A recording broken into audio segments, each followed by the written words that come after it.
Boa noite, senhores, sejam todos muito bem-vindos à primeira aula da Universidade Hacker. Hoje a gente vai começar a ver arquitetura e organização de computadores.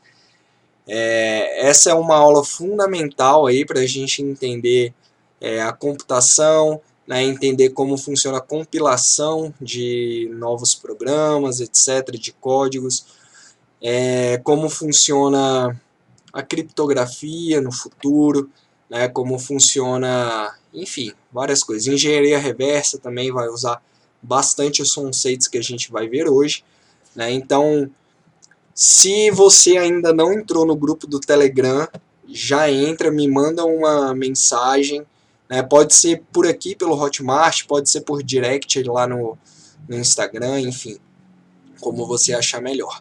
Tá? E, além disso, eu quero dizer para vocês que eu não sei tudo, né? Eu não sei todas as coisas, então o que eu não souber, eu vou, enfim, esclarecendo aí para vocês, né? Eu procuro, pesquiso e esclareço, tá certo? Então vamos lá. Primeiro um resumo histórico da computação, como a gente conhece, até mais ou menos ali 1500. Boa parte dos grandes comerciantes europeus, né, bem-sucedidos comerciantes europeus e tal, eles ainda usavam o ábaco, né, para fazer contas matemáticas, etc., fazer cálculos, etc. Né, processamento de informação, eles ainda usavam o ábaco ali. Né? A Linda Nu, ela chama essa época de geração zero ainda, né, da computação. Porque ainda não existia computação. Tannenbaum também chama dessa forma, de geração zero. Nessa época, começaram a aparecer as primeiras máquinas ali, né? De alguma forma, máquinas manuais. Por exemplo, essa calculadora desse matemático, né? Ela conseguia fazer cálculos de soma e subtração com até 6 dígitos, né? 6 algarismos. Depois, em 1645, mais ou menos, Blaise Pascal, né, o grande matemático, ele criou essa máquina, conseguia fazer adição e subtração, né, e ele chamou essa máquina de Pascaline. Em 1700, mais ou menos, Leibniz criou uma máquina, né, que pela primeira vez ela fazia soma, subtração, divisão e multiplicação. Essa máquina se chamava Stepped Reckoner. Em 1822, Charles Babbage cria o que ele chamou de máquina diferencial. Era uma máquina bem grandona, né, e a função dela era resolver funções polinomiais. Mas todas essas, assim, elas exigiam intervenção manual, né? Elas não tinham nenhum tipo de processamento interno, etc. Todos os passos eram manuais ainda.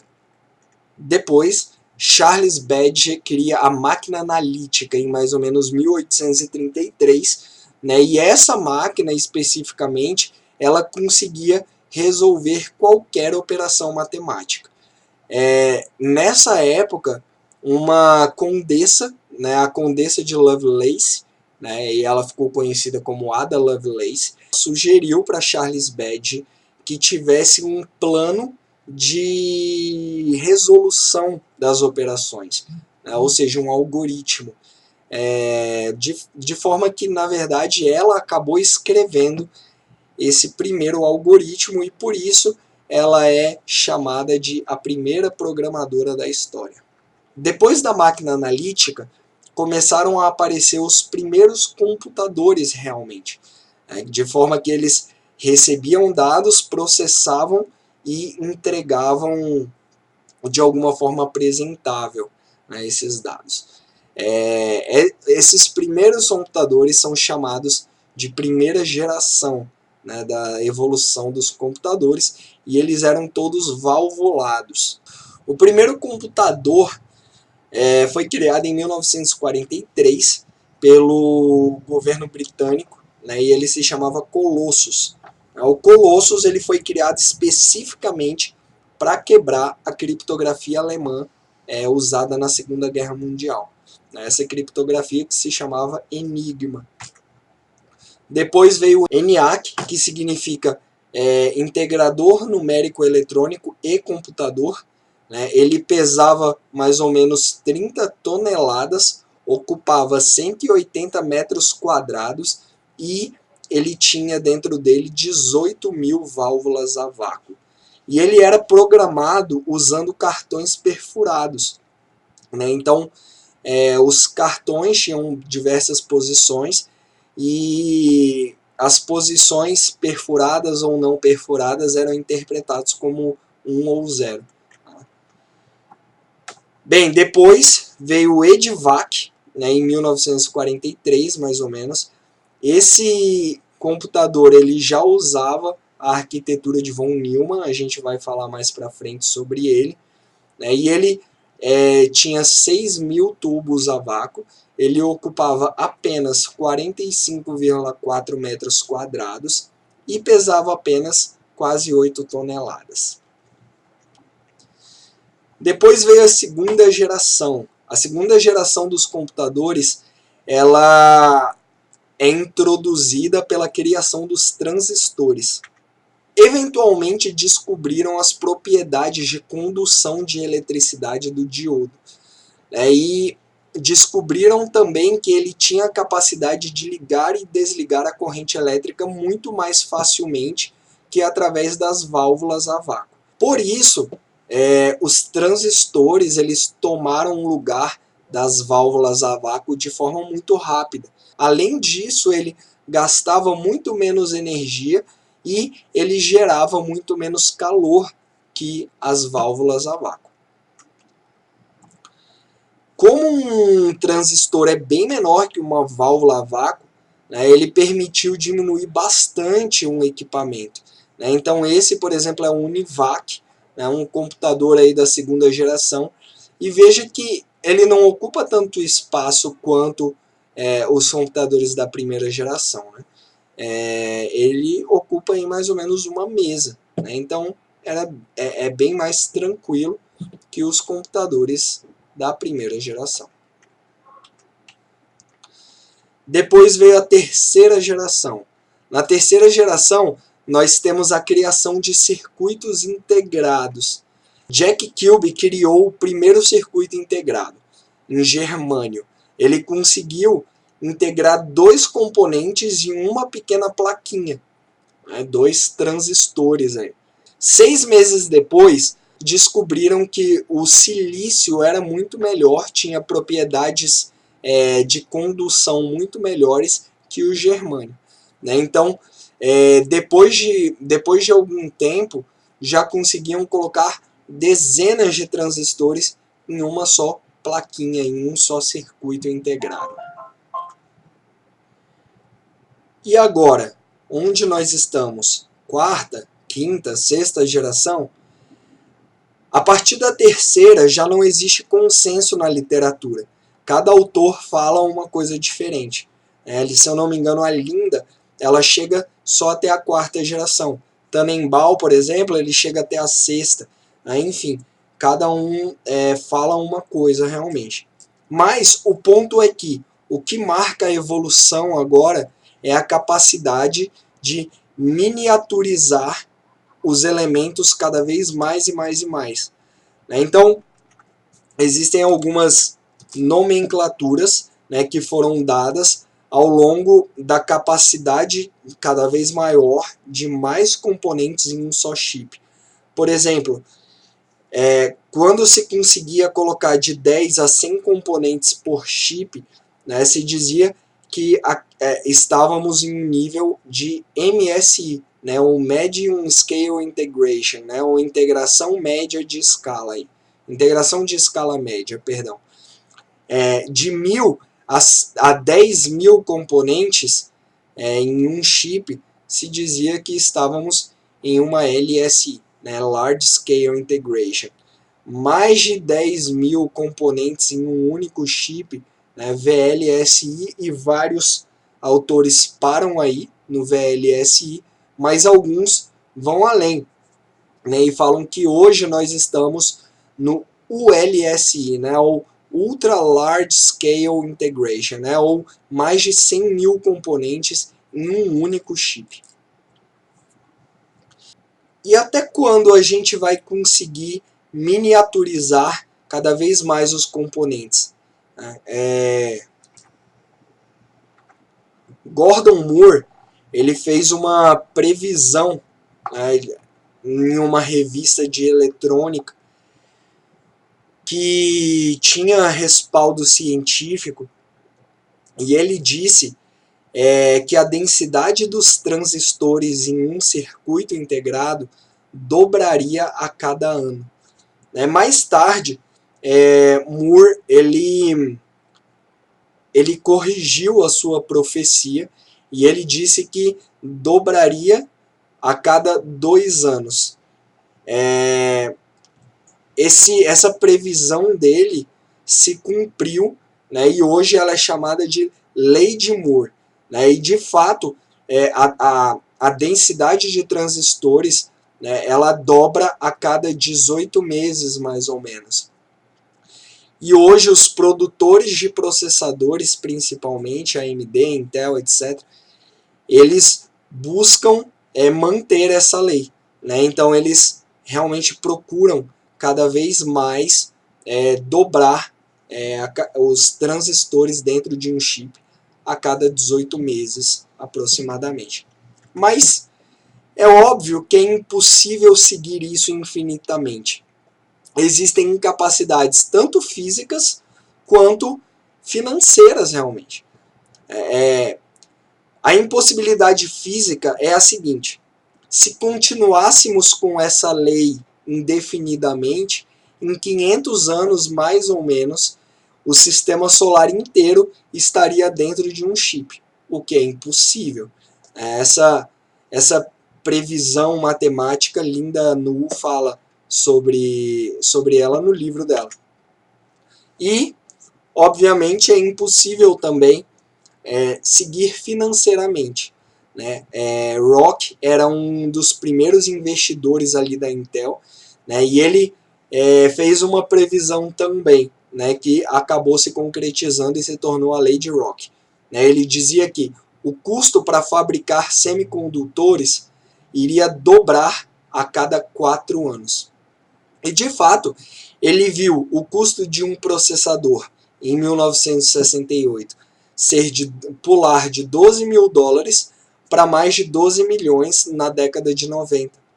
Né? Então, se a lei de Rock continuasse indefinidamente, em 2035 aproximadamente, teríamos uma memória menor que um átomo, né, pela lei de Moore, porém custaria mais que toda a riqueza do mundo pela lei de Rock. Qual é a função de um computador, afinal? A função de um computador é extremamente simples.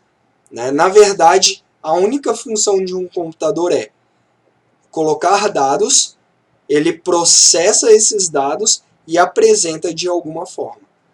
E esse processamento ele envolve tanto a parte de hardware quanto a parte de software. O que é o hardware? A parte de hardware é a parte física. Né? São as placas, são os circuitos integrados, os transistores, tudo isso que a gente falou até aqui. E a parte de software é a parte programável, né? A parte não física, enfim. A parte que controla o hardware. Quais são os componentes básicos de um computador? Bem, basicamente um computador precisa de 4 componentes. Primeiro, uma CPU. A CPU nada mais é que uma unidade de processamento. É ela que vai processar todos os dados que são apresentados pelo usuário. É necessário uma memória principal também, que vai auxiliar, né, a guardar dados necessários. Uma entrada e saída, né, que move os dados que você coloca, né, e apresenta os dados na sua saída. né? Então é necessário aí uma interface de entrada e saída. E por fim, um sistema de interconexão aí, que vai ligar a memória principal, a CPU e o sistema de entrada e saída aí. Bem, hoje esse sistema de interconexão é chamado principalmente de barramento. E uma CPU? E aqui a gente entra na arquitetura de von Neumann, né, que a gente falou que ia entrar depois. Quais são os componentes básicos de uma CPU, né, ou de uma unidade de processamento? Bem, primeiro, tem uma unidade de controle, né? Essa unidade de controle, ela diz o que deve ser executado naquele momento, né? Então ela controla a operação da CPU aí. A ULA, né, unidade lógica aritmética, né, ou ALU, né, que vem do inglês, do Arithmetic and Logic Unit, né, que é a mesma coisa.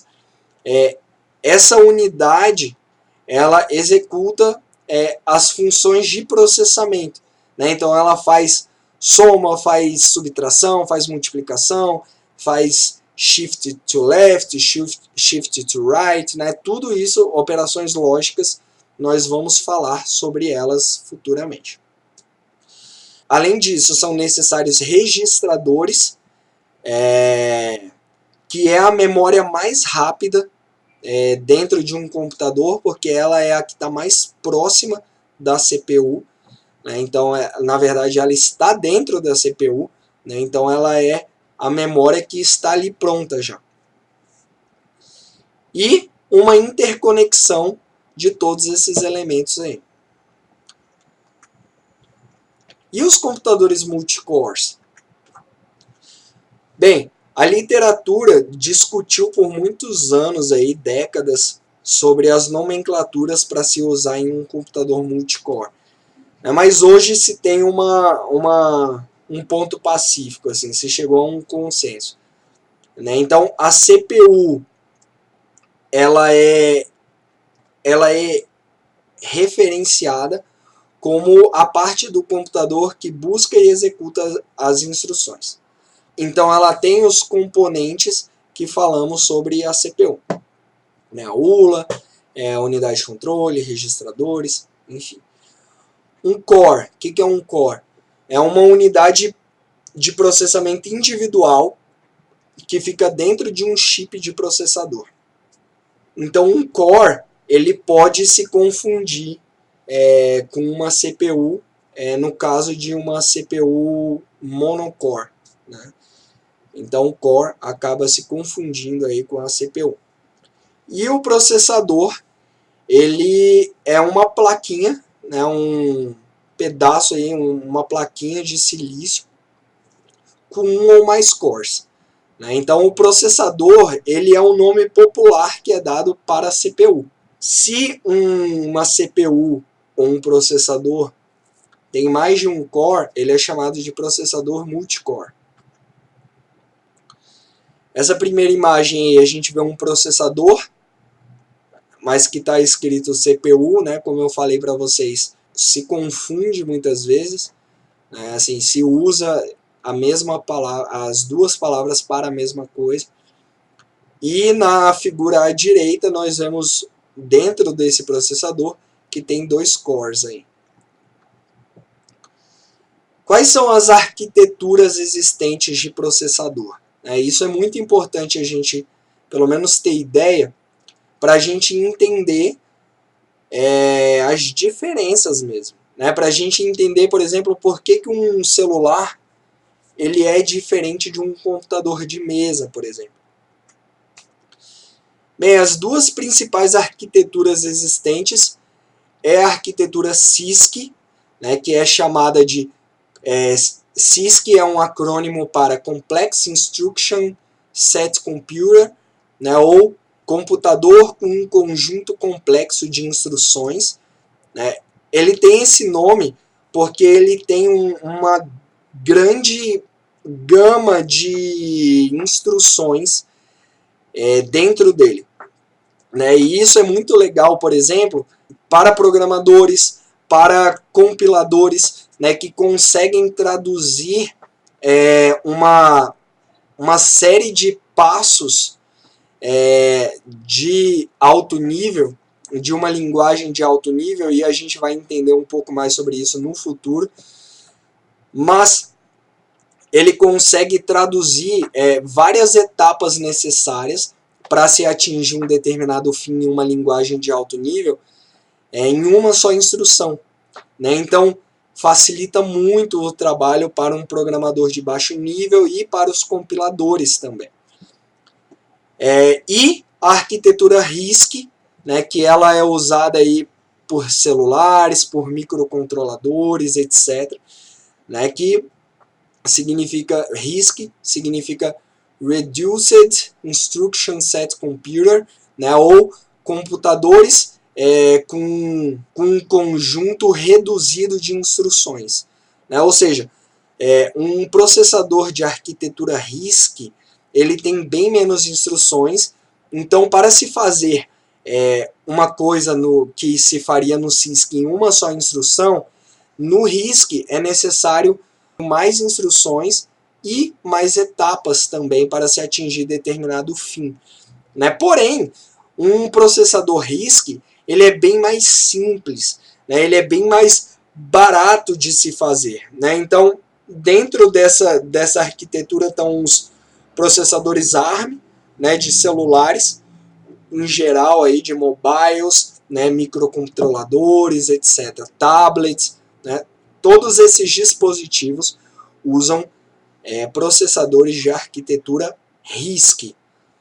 Lembrando que arquiteturas diferentes significa instruções diferentes, portanto, o programa compilado para esses processadores também são diferentes, né? A programação em baixo nível, né, ou seja, em nível de assembly, também é diferente. Né? Por isso que programar em assembly é tão complicado, porque cada processador aceitará um conjunto de instruções diferentes. E para finalizar, essa primeira aula é uma aula bem introdutória realmente. A gente vai falar um pouco sobre as unidades de medida que são usadas na computação. A primeira unidade de medida que será fundamental entender, e a gente vai usar muito ela nas próximas aulas, é o bit. O que é o bit? O bit é uma unidade que suporta apenas dois valores, ou 0 ou 1.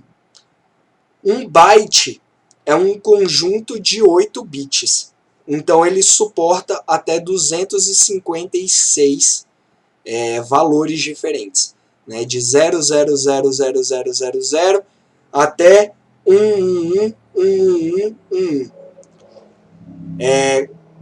Como vocês estão vendo, só são aceitos números 0 ou 1. O nome desse sistema é um sistema binário que só aceita 0 ou 1, e a gente vai falar um pouco mais dele provavelmente na próxima aula.